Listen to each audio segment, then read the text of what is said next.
ser empresário é ter riscos, né?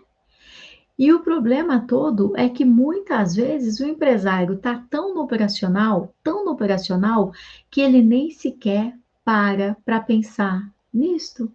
E ele começa a se sentir vítima, ele começa a se sentir roubado, frustrado, com vontade de desistir, quando na verdade o que ele precisa é começar a se cercar de gente boa. E uma vez que ele se cerca de gente boa, começar a contratar corretamente, colocar as regras para essas pessoas. E é muito importante, dona de empresa, que você crie as regras, porque está inclusive na legislação, lá na CLT. É você quem dirige a tua empresa, é você quem dirige o processo de como as coisas vão ser feitas. Mas se você deixa tudo acontecendo, é lógico que você não vai ter o resultado que você quer. Tem dono de empresa que nem sequer sabe aplicar uma advertência e fala assim: não, na minha equipe não precisa aplicar advertência. Não é questão de precisar, é seu dever documentar. Como é que você acha, dono de empresa, que o juiz enxerga a tua empresa? O juiz, ele entende que você está cuidando da tua empresa quando você aplica uma advertência. Um caso real. A pessoa estava sem o óculos de proteção, ok? O empregado que estava operando a máquina. E sabe-se lá de onde, perfurou o olho dele, veio um pedacinho de alguma peça, né? Perfurou o olho, ele perdeu a visão, ele entrou na justiça. E quando ele entrou na justiça, o dono da empresa foi lá se defender e foi falar: não, mas isso é um acidente, a empresa não tem responsabilidade. Aí o juiz falou: então me dá aqui quais são as regras, as políticas de segurança que você tem na tua empresa. Não, a gente não tem nada escrito, mas a gente fala. Então não tinha nada para apresentar para o juiz. O juiz falou assim: então me dá aqui as advertências que essa pessoa já recebeu por não usar o óculos. E ele falou: não, seu juiz, foi a primeira vez que ele ficou sem usar o óculos. Primeira vez, ficou lá sem usar o óculos e aconteceu o acidente. O juiz falou: tudo bem, então me empresta as advertências de outros empregados que estavam na empresa e que em algum momento ficaram sem usar o óculos e que você os advertiu. Não, seu juiz, nunca ninguém ficou sem óculos. Simplesmente o juiz dobrou a pena desse empresário. Por quê?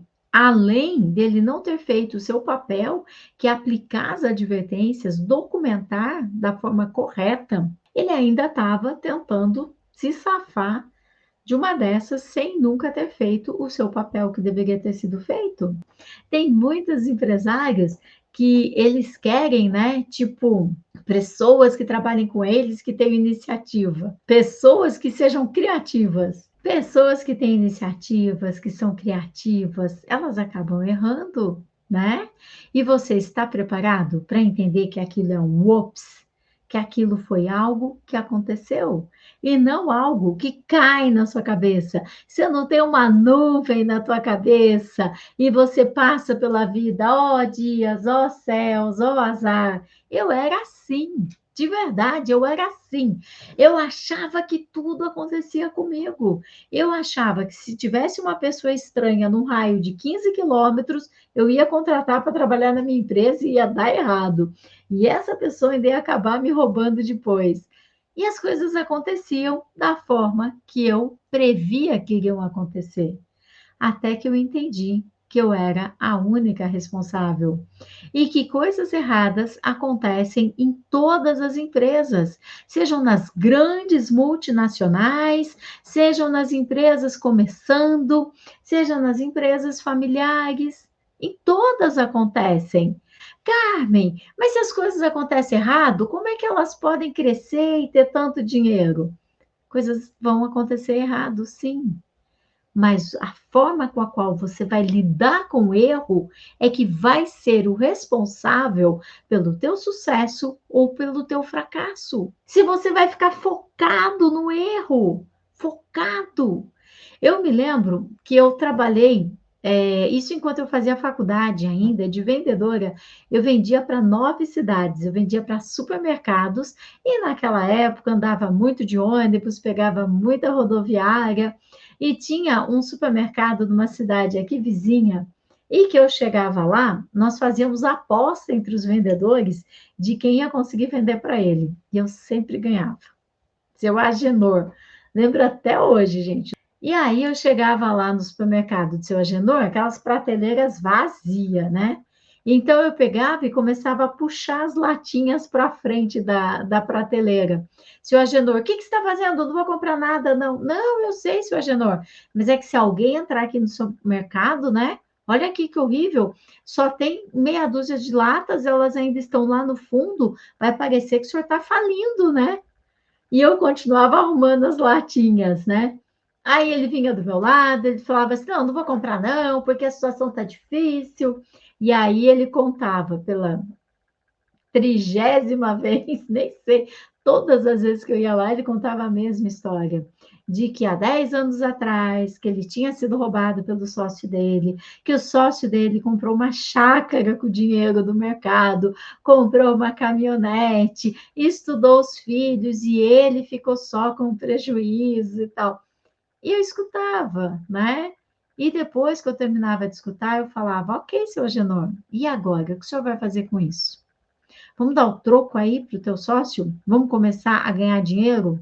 Porque, olha, se essas prateleiras continuarem vazias desse jeito, não vai vender nada. E se não vender nada, como é que vai acontecer? Se não vender nada, as pessoas não vão entrar, né? E aí as pessoas vão parar de vir de vez. E o dinheiro não vai entrar, nem as pessoas e nem o dinheiro, nada vai acontecer na sua empresa. Ai, Carmen, então faz o seguinte: pede só meia caixa. Eu peço, mas o senhor sabe que meia caixa vão cobrar o frete, né? Não é melhor pedir uma caixa inteira e daí eles entregam de graça, porque o senhor vai ter um desconto e tá, tá, tá. E é lógico que eu vendia para o seu Agenor. Mas eu vendia para o seu Agenor porque eu focava no futuro. Como é que vai ser a partir de agora? Em lugar de focar na história triste que ele contava e que era verdadeira. E convivendo com a dor do outro, é que eu fui aprendendo o quanto que eu também acabava focando nas minhas histórias tristes do passado. E eu tenho uma coisa para te contar: todos nós temos histórias tristes. Todos nós. Perrengues acontecem com todo mundo. E à medida que você vai crescendo, à medida que a sua empresa vai crescendo, você vai passando perrengues diferentes, que por mais que você planeje, perrengues vão acontecer.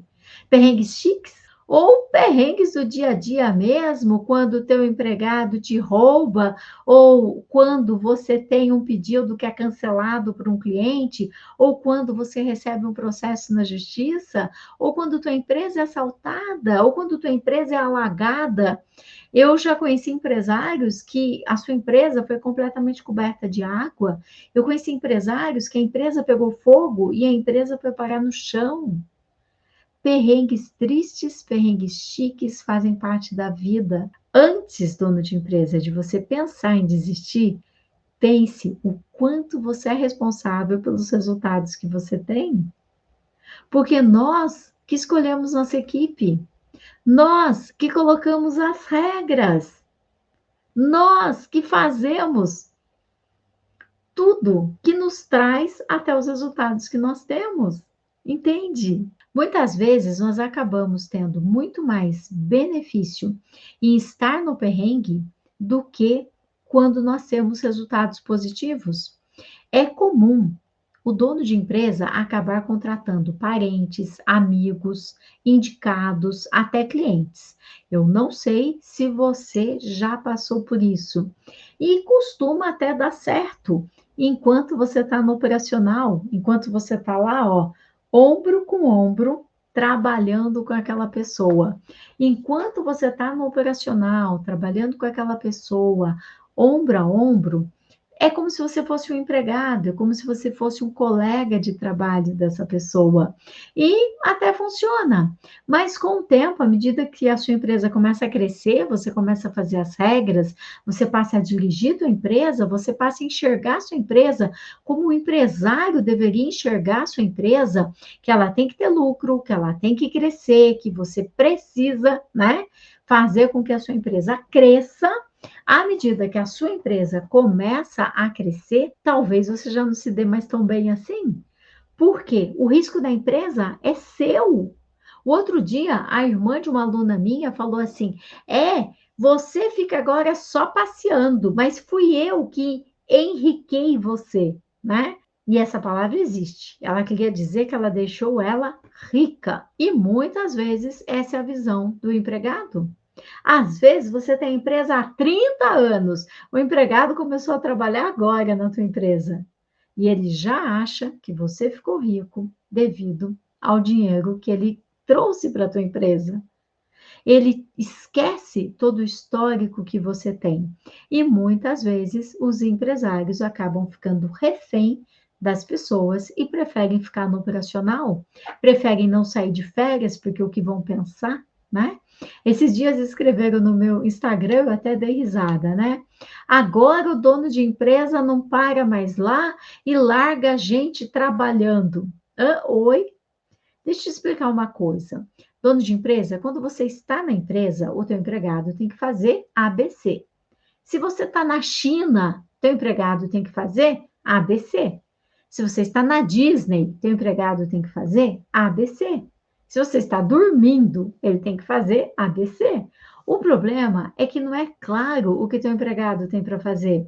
O problema é que muitas vezes o dono da empresa ele acaba indo de uniforme para a empresa e ele ainda avisa: olha, vou sair mais tarde, tá? Olha, hoje eu vou chegar mais tarde, hoje eu vou sair mais cedo. Ele fica avisando o que ele vai fazer ou deixar de fazer. Ele fica dando satisfação para os empregados. Ele fica ali no operacional e chega um momento que os empregados acham que aquilo é função dele. Às vezes ele começa a ajudar o empregado, porque o empregado não está dando conta, e o empregado vai deixando.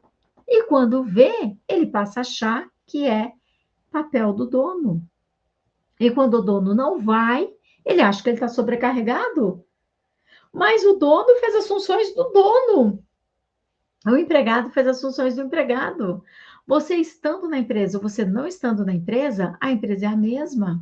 O teu papel é fazer a empresa crescer e não estar no operacional. Então, dono de empresa, o primeiro passo para que você possa ter paz é justamente contratar gente boa, se cercar de boas pessoas e entender que boas pessoas também erram e que tá tudo bem e que um erro é um ops, é sua responsabilidade, faltou uma regra, é sua responsabilidade, faltou um processo, é sua responsabilidade, faltou um checklist porque a pessoa ainda não decorou o processo, entende? Quando a gente começa a se tornar responsável por todas as coisas que acontecem à nossa volta, a vida fica mais leve. Quando a gente é vítima, as coisas me acontecem, caiu um raio na minha cabeça, sabe? A gente é vítima. Aí é muito difícil a vida, porque a gente não tem controle de nada. E dono de empresa, você já sabe, segue meu canal, me acompanha, porque aqui todos os dias tem conteúdo para o dono de empresa que quer ter mais lucro, para o dono de empresa que precisa ter tempo livre.